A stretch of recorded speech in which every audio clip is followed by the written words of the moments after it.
Co-op, a gaming podcast where it stars me, Eric Tyler, along with my cohort, Adam, the 2600 guru. Guru.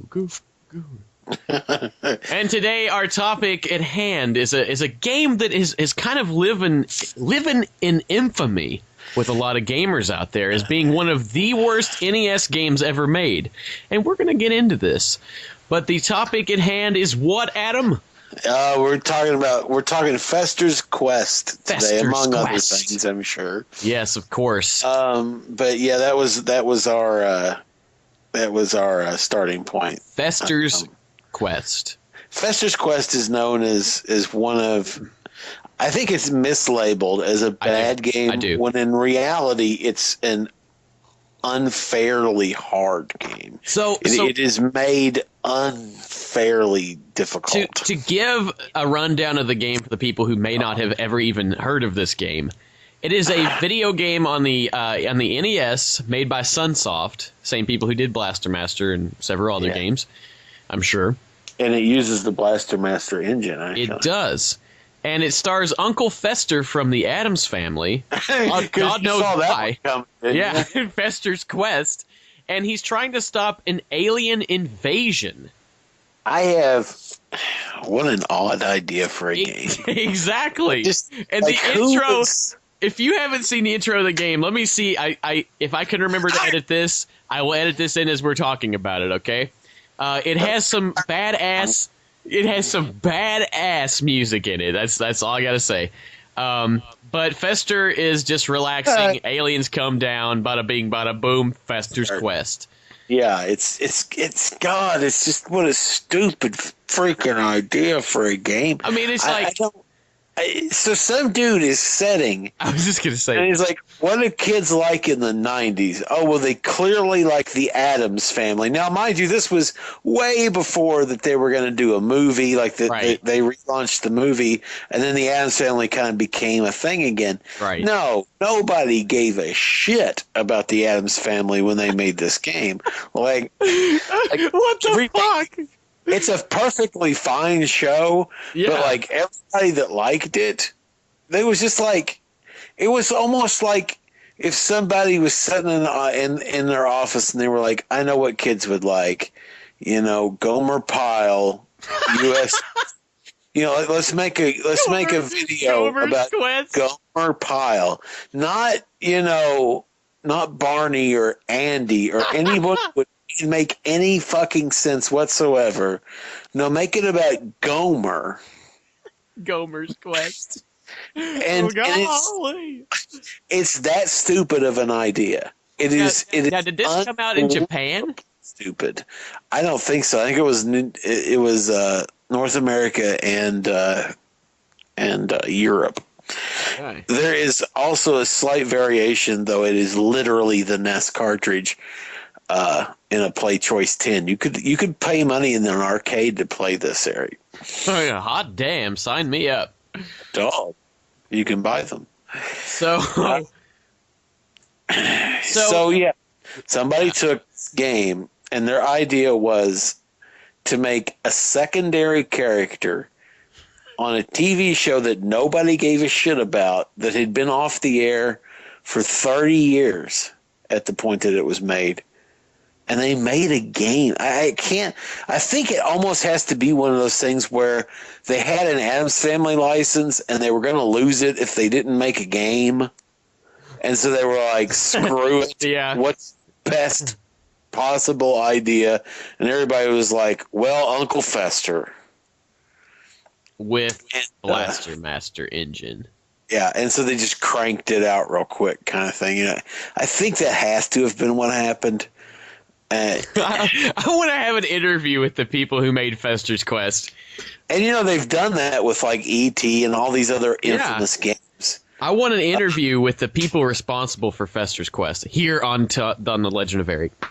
But unbeknownst to us at the time, that everybody kind of had this hatred of Fester's Quest, was that... and I think a lot of that probably revolved around AVGN and the episode that where it was like, oh, okay, well, and it introduced a lot of people to the idea of Fester's I know Quest. that AVGN has introduced me to a lot of games that I had absolutely no idea existed. So, if you don't mind, I'm kind of doing the whole narrative here. But Go ahead. You grew up with this. So yeah, exactly. This was like a coming of my childhood. Hooray! Yeah, wasn't I lucky? So Fester's Quest has a weird hook in with our family, and when I was growing up, I had an uncle that wasn't that spaced very far apart year wise from me, not like you would normally think of an uncle. And he lived with my grandparents for a great number of years, and had a NES, and one day bought Fester's Quest at KB Toys for reasons that still to this day I don't know. He really likes horror and spooky stuff, and the cover of Fester's Quest looks like that. So maybe he thought, what the heck, and, Right. and bought it. And so, like, that was the game that they owned, and for whatever reason, it became this thing in their family and thus my life to beat Fester's Quest. And so imagine, David brings home Legend of Zelda, and they have a great game that they can think about beating. Right. But no, he brought home Fester's Quest. And I think part of its allure to everyone in that house, and my grandfather, and more than any of them, was that it was so hard. That it was so just incredibly difficult. It was a challenge to be overcome. Yeah, I think flying the space shuttle is easy I agree with this statement. than beating Fester's Quest. But they did it. And I'm telling you, I would walk in, and then they did it over the course of like 2 or 3 months. Like, it was like NASA planning to launch the Voyager space. To tell people who are not familiar with the game, there is no save, there is no password. Yeah, you die at the last level, you go back to the same thing as you hit restart. Yep, except you have all your weapons and all the stuff you've accumulated, but that amounts to diddly shit. Matter. Yeah, because you've got to beat all the bosses again. No, you don't. No, you don't. Okay, that's right. You do have to go through. I mean, you go there and the room's empty. It's literally like 30 minutes of just walking and hoping to God you get back to where you got to. Because this game is also insanely difficult. It's very difficult. If you don't have an NES Advantage or an NES Max, something with turbo, you are fucked. You really do need turbo. You do. This game doesn't have a chance. Exactly. With turbo, it's probably the hardest game I've ever played. Yes. With cheating, I don't really know if it's cheating or not, but with a turbo controller, because otherwise you would have to tap every time that you wanted to shoot. Yes. Because again, these enemies are just incredibly impervious to. And I think that's where a lot of people saying that this is a bad game, in that it's unintentionally hard. Like, they could have easily given you more lives or more health, but they didn't. They could have easily put a save system in, even if it was just passwords. Yeah. Castlevania, a very hard game. Mega Man, very hard games, but they had passwords. Yeah, and I would dare say Fester is easily harder than any of those games. Yes. It doesn't feature a password. So literally, if you die, on the 5th boss, you go all the way back to the start. Yep. And it is not an easy thing. So literally, I mean, it was like Cape Canaveral at our grandparents' house. And they had hand-drawn maps of the game. They had all of these things. They were taping themselves playing it. And they eventually got it to where they beat it. 2 of my uncles beat it. and they walked me through beating it. So I have beaten Fester's Quest on the NES, no cheats, no anything. To this day, it astounds me that I was able to do it. Me too. But Fester's... It astounds me that I know 4 people who were able to defeat this game. Yeah, so it's kind of Eric's gaming legacy. Now let me talk about this now. Now that you've got the full backstory of this being a legendary title in our family alone, it has almost a legendary status. It really does. Like Fester's Quest is like an inside joke. Yeah, it is. Before it became like internet. Yes, exactly. I knew about Fester's Quest long before AVGN, even existed. So. Just because it was in the family, Yeah. And it's like you said, he probably brought it to the masses, but I actually do own Fester's Quest on the NES. Yeah, it's every time I go to rebuild the library, Fester is one of the games I buy. Yeah. Just because it was so... You can find this game very cheap, I believe. Yeah. Even with the box, you can find this for like $7, $8. If it's loose, don't pay more than $5. No, yeah, absolutely. But I will say to all you guys out there and girls out there who may be thinking, "Oh my God, Fester's Quest, this is a fucking terrible game," pick it up. It's well worth the money. Just it's like Adam was talking about. It is not a bad game per se. It's just that the design of the game.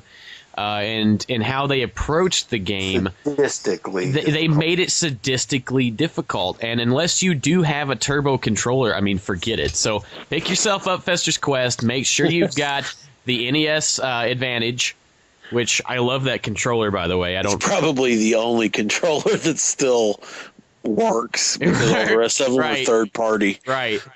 But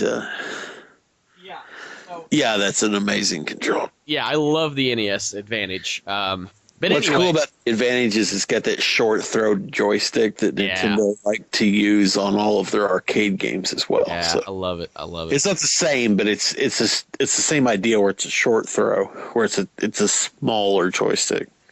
So, speaking on my experience with this game, Adam has said he's beaten it, and that amazes me.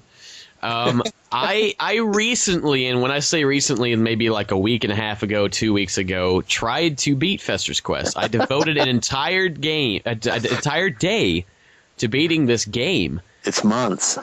Yeah. Months. So I really, really tried to beat this game. I sat down and was like, okay, fuck this. I'm going to beat this game. And I quickly learned the frustration because you really don't have a password. There's no way to continue. You turn that game off, and it's basically like if you died, okay? Yep. So there is no forgiveness. There is no forgiveness in this game. I made it to the third boss. There's 5 bosses. I made it to the third one. And after the third one, I died on the way to the 4th one. And so I had to go back to the entire first... And this is like 30 minutes of walking. Yeah, and hoping to God you don't get just screwed. And the moment you power that game on, there's things on top of you. Yeah, and here's the deal. You have, I think, the maximum amount of health you have. How many times you can get hit is 4, and that's like at the end of the game. When you start the game, you have 2 hit points. There's shit flying everywhere at you, and you can get an upgrade to a 3rd health bar, I think right before the first boss, if I'm not mistaken. And keep this in mind, the 30 minutes I was talking about to walk to get where you were going, that's if you're lucky, and that is using a turbo controller. Okay, this is like Fester moves at a snail's pace, maddeningly slow pace, and so you're sitting there going, "God damn, I've got to navigate 30 minutes worth of sewers." You're in sewers in half of the game. They're giant mazes. When you think of the Addams Family, you immediately think of shit crusted sewers, right? No, you don't think of that. But it's not a bad game. Frogs that hate you, and stupid little faces that shoot bees out of them. Yeah. Yeah, Oh, and the bees don't hurt you; they slow you down. And you know what? I, for the longest time, just thought you were fucked if you got hit by one of those, right? The thing is, I watched this video on YouTube to try to help walk me through this beast of a game and figured out that you have to use vice grips that you get from one of the Addams family members, and the vice grips allow you to go fast again. Yep, because that makes sense. Yeah, exactly. What's he do? Strap him to his balls, and he's like, oh, God, I can move quick now, So I will say that the game, with all of these flaws that we've been talking about, is not an absolutely horrible game. If you could start right where you died, like, right after the building that you got out of the second boss after you died going to the third boss, it wouldn't be so bad. But you have got to navigate from the beginning of the entire map of the game. There are no shortcuts at all. And it's just, you're screwed. You're screwed. I got to the third boss. I beat the third boss. And then I think I got to the fourth boss and died because it was sadistically difficult. And then I just said, fuck this. I turned it off. I would go to my grandparents' house and they would discuss.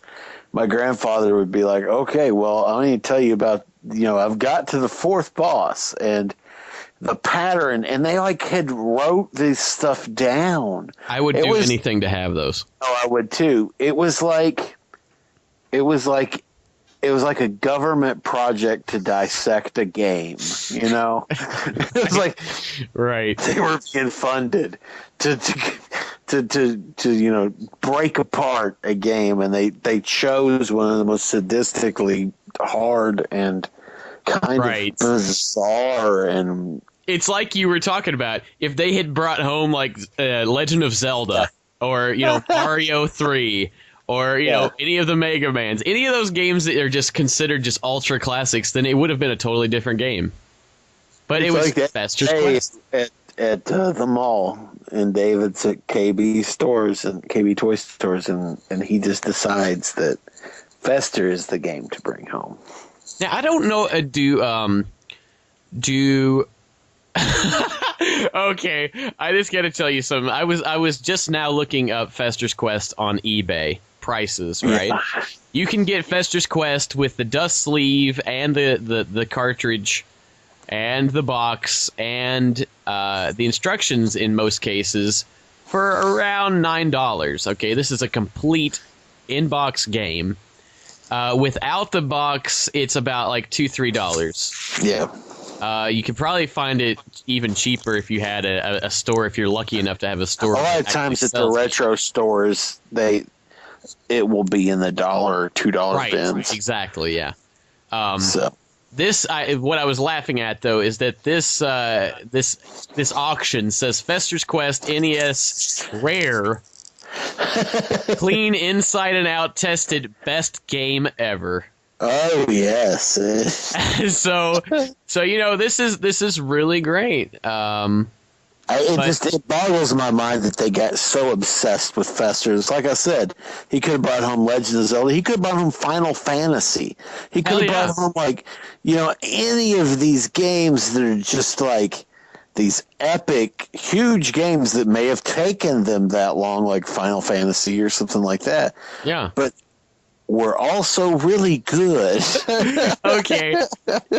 On another note, talking about the artwork for the game. Let's delve into this. Let me put up the artwork for Fester's Quest here. And the Fester's Quest artwork shows Fester's Quest, and he looks kind of like he's got a fucking spider crawling down his forehead. Yeah, don't you hate it when that happens? And his face is just, I cannot even begin to describe. He looks kind of like a woman. Yeah, he's got a fur coat on. It looks like he's got a fur coat from the 1930s. And he's got Joker-esque lipstick on. And he's smirking in a way that I'm pretty damn sure no human being can even move their muscles to achieve. So, can you imagine being that artist? They were like, "You want me to draw Uncle Fester?" Doing what? Yeah, make him look kind of badass, though. Okay, we'll just make one of his eyes super ass squinty and look like he's, it looks like the Rolling Stones logo on his mouth. So there's no tongue. Well, it was definitely my beast of burden for quite some time. No shit. It's my jigsaw puzzle. Yeah, well, that's a more obscure reference there. It's a really obscure reference. But yeah, I just had to kind of put that little anecdote in there of the look on Uncle Fester's face on the official artwork of the game. Easily the weirdest. The weirdest fucking shit ever made. During their Nintendo Direct came out and they were like, new for the 3DS, we're making a game based on The Love Boat. But not Leave It to Beaver. Yeah, but not Beaver or the dad. Wally.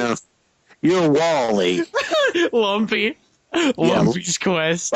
Be more of it, yeah. Lumpy's Quest. So Fester's Quest was released in the U.S. in 1989, which was the year I was born, and 1990 in Europe. 91 or so, I would say, was about when I played it. Yeah. So, yeah. Okay. Let me read you the gameplay description from Wikipedia.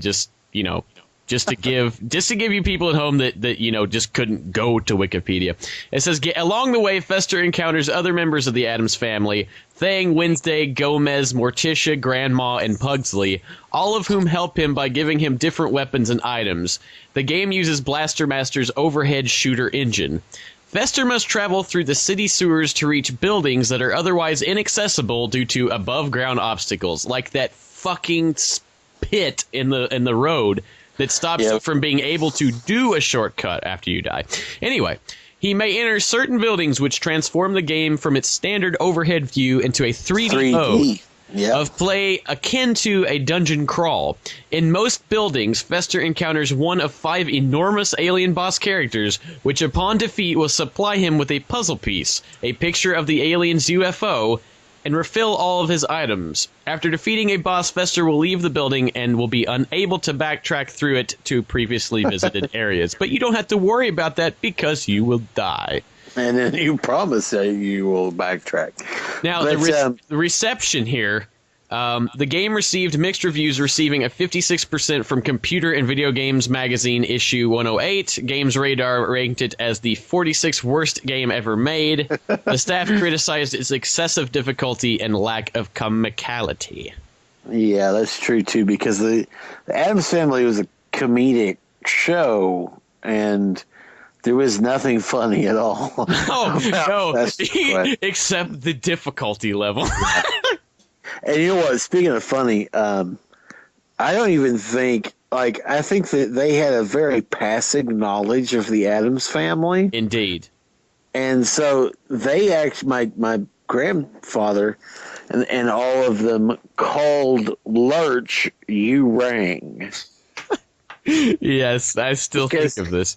He was sort of like a power-up, and he would kill all the enemies on the screen. Okay, so you would go into your start menu and you would select it, and it was a noose, I think, and it would come up on the screen, and it was Lurch, and he would say "you rang," which he said in the Addams Family sometimes.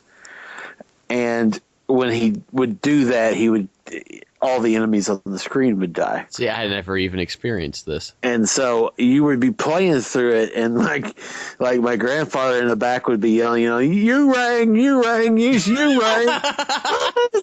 Yeah, you rang. See, now this is what weird. This is what's weird, because you'd get keys from defeating enemies, and using those keys, you'd go in buildings, which some of the Addams Family members were in most of those buildings, and they would give you an item. Yeah. So Thang would give you something called an in my time of playing this, Thang would give you an invisibility potion, which was actually an invincibility potion.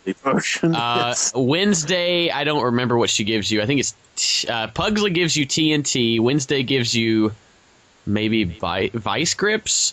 Morticia gave you missiles, I believe. because that's just what Uncle Fester needs. And I never saw Grandmama or Gomez, so cannot tell you what. Yeah, I don't remember Gomez. I remember Grandmama for some reason, but I mean, you're talking. I haven't seriously sat down and endured the torture since I beat it. I've kind of plugged it in and played it for 5 minutes and went, "Screw this," and turned it off. Which is honestly what if any of you guys are just like dying to go out, if you're actually heading to a store to buy this game, you will do the same exact thing. Yeah.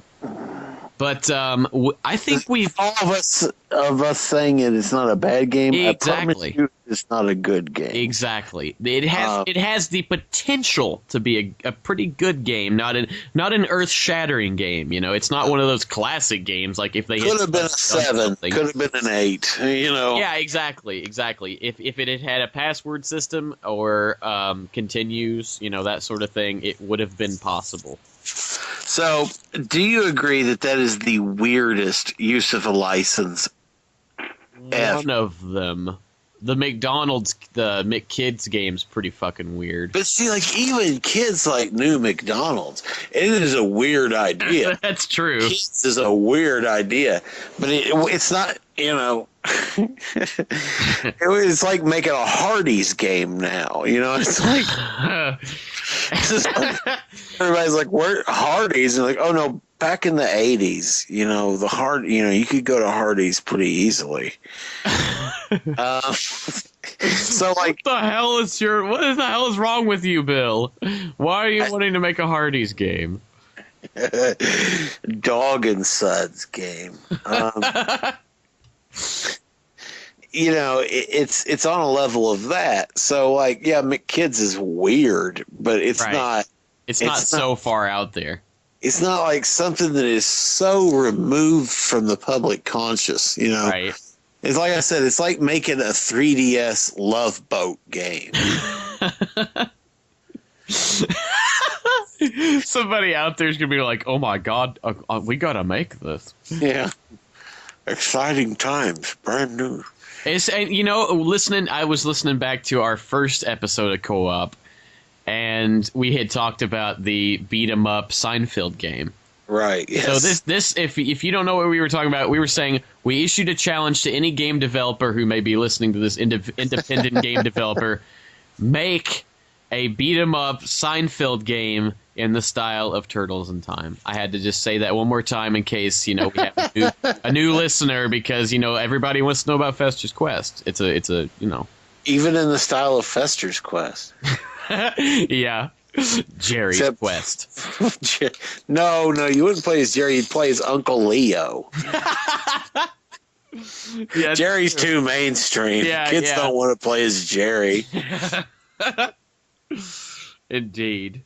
So have we exhausted all there is to talk about with... Oh my God, I think so. I mean, I even brought up the fact that it was a Play Choice 10 game. I was going to say, I had no idea about that. But looking on eBay, I think it was, there was a thing from a Play Choice 10 game. A PCB. Yeah.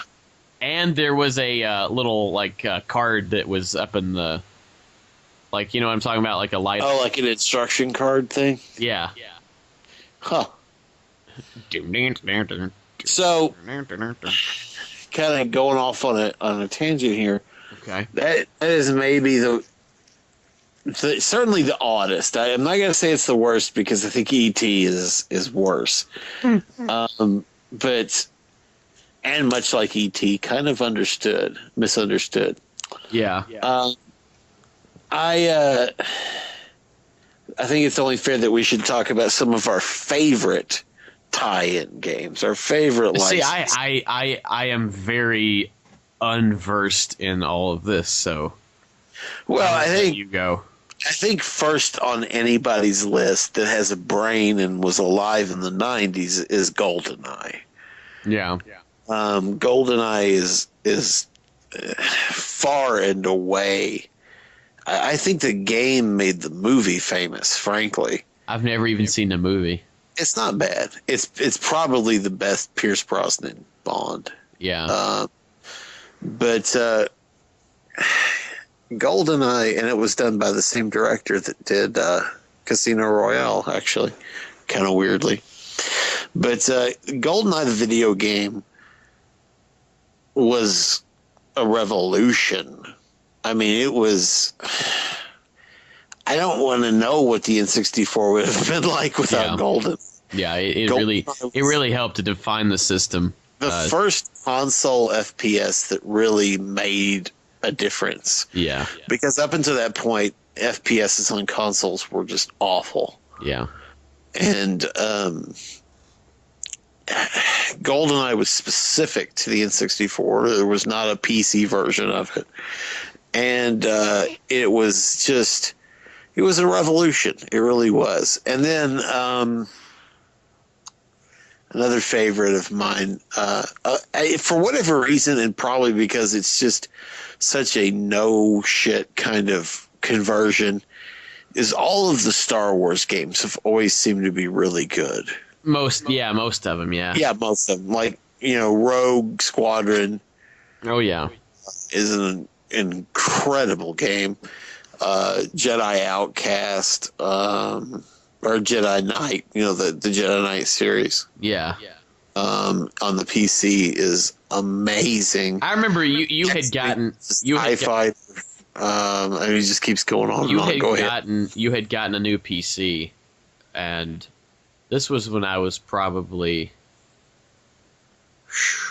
13, 14, maybe a little older than that, and you had gotten the Jedi Knight 2 or something like that. And I played that fucking game so much because there were so many mods out there and cheats and stuff. Oh yeah. And that's one of the main reasons that I play games on the PC. And the other reason is that you can get them super ass cheap, but I don't want to go into PC gaming right now. But I remember that fondly. I remember that was a great game. And you talk about Star Wars as well. The arcade game. Have you ever got to play it? Yeah. The Vector game? Oh, not that. Well, yeah, I've played it, but I thought you were talking about that one that was like... where you were like an X-Wing pilot and all that? Guess. Yeah. It was called Star Wars Arcade.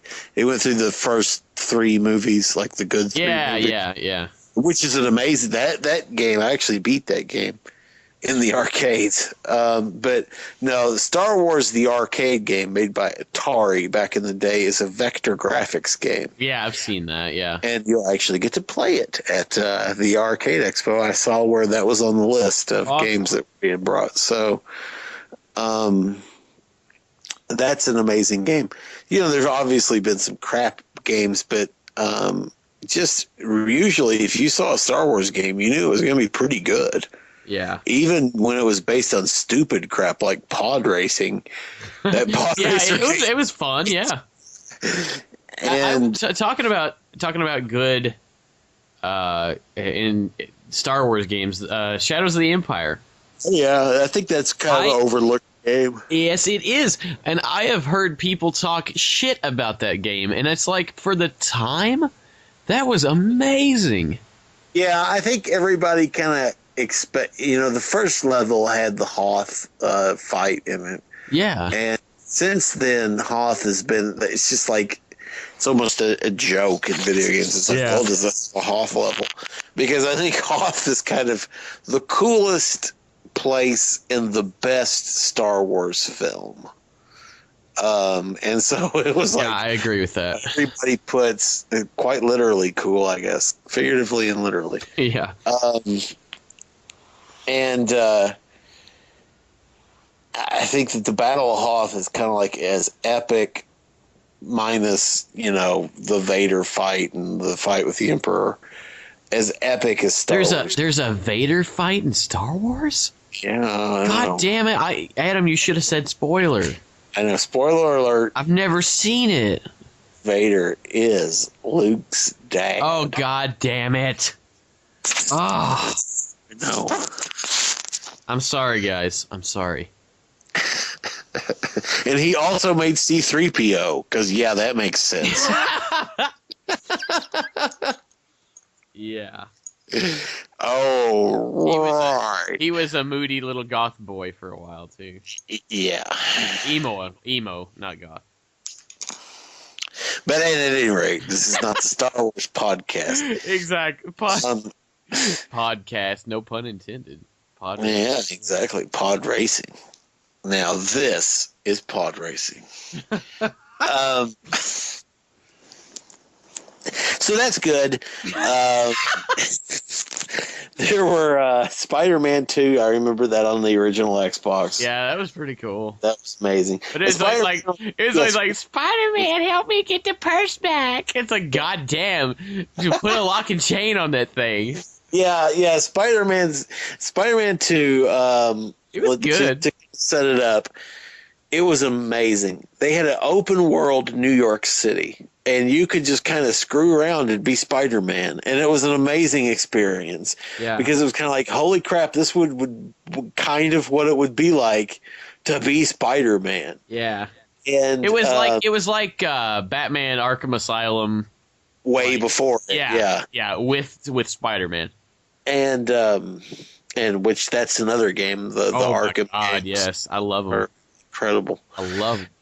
But so even though Arkham City ended really oddly, yes, it did. But I won't spoiler alert Luke's dad like that. And that weirdly ties in because Mark Hamill. You know? Yeah, exactly. Okay. So Spider-Man 2, and you would just sort of be swinging around, and there was like crap that you could obviously do, but like you could be swinging around and hear somebody like, "Oh no, he took my purse," and you would have to actually track him down. You like swoop down into the street level, dodge the cars, catch the dude. It was amazing. Yeah. Except that it got super repetitive. Yeah. It was like the same woman lost her purse in like 87 times. Yeah. And Spider-Man is like, maybe you shouldn't carry a purse. Yeah. You might want to switch to a wallet. See ya. Swoosh. Can you think of any other licensed games? Batman always had some okay games too. Yeah. On the NES and the one that was based on an animated series on the SNES. What was the one on the NES, Return of Joker or something? Yeah. I never got to play that. They're very good. I'm going to look this up on eBay, see how much they are. They're hard, but they're good. Yeah. Well, I mean, that's... I don't know why back in the day NES games were just harder than hell. I think it was because back then there was not a lot of replay value, and so they had to make a way. So the idea being that, you know, them damn kids are going to put months into this game. So, okay. Mighty unfair. Return of the Joker is actually kind of a fairly expensive game. It's averaging about $25 to $30 loose. Wow. So, and sequel to the original Batman game on at the time of this podcast. Yes. So that's some of my favorite licensed games. Can you think of any other ones? I mean, Superman 64, obviously, right? Yeah, of course. It was one of the best games ever made. Yeah. Uh-huh. Oh, okay. God damn that game. I remember us written that game and going, what? Because I've always been a huge DC Comics nerd, and especially with Superman. And so, like, I was going to play that game because it was based on Superman. The animated series is just an incredibly good animated series done by Bruce Timm, same guy that did Justice League and Batman and all the great stuff. And so I was just like, hell or high water, I'm playing this game. Because it's a Superman game. It's based on one of my favorite versions of Superman. And whoa, it's everything anybody's ever told you. It's not like Fest where we're going to be like, it's not stupid. Oh, yeah. Superman 64 is one of the most garbage-ridden games I've ever even seen. Here's one now, guys. You can get it on eBay for like $2. So pick it up and torture yourself. Yeah. Kryptonite Fog. Well, the thing with Superman 2 is you can't really make a good Superman game because Superman's powers kind of make him godlike. And so where do you go from there? Yeah, that's true. True. So it's like... they had a shot at it with the Superman Returns game on the 360. And they kind of copied the Spider-Man 2 that we had talked about. I don't know if you remember that game or not, but No. it was even more repetitive than Spider-Man 2. It was like a tornado in Metropolis like every 5 minutes. Oh my. Yeah. Oh my. Well, anyway, I think we've exhausted this co-op. The Adam Talks a Lot co-op. No, it was actually I enjoyed this co-op a lot. So, guys, if you enjoyed this, as always, please rate, comment, subscribe, And let us know if we missed any of your favorite movie tie-in yeah. show tie-in games. If you have any of those, let us know in the comments. Send me a private message. Power Puff N64 game that was something else. So until next time, guys, on the next co-op, I have been Eric Tyler, along with... I have been Adam in the past. And we will see you next time. Bye-bye. Bye-bye.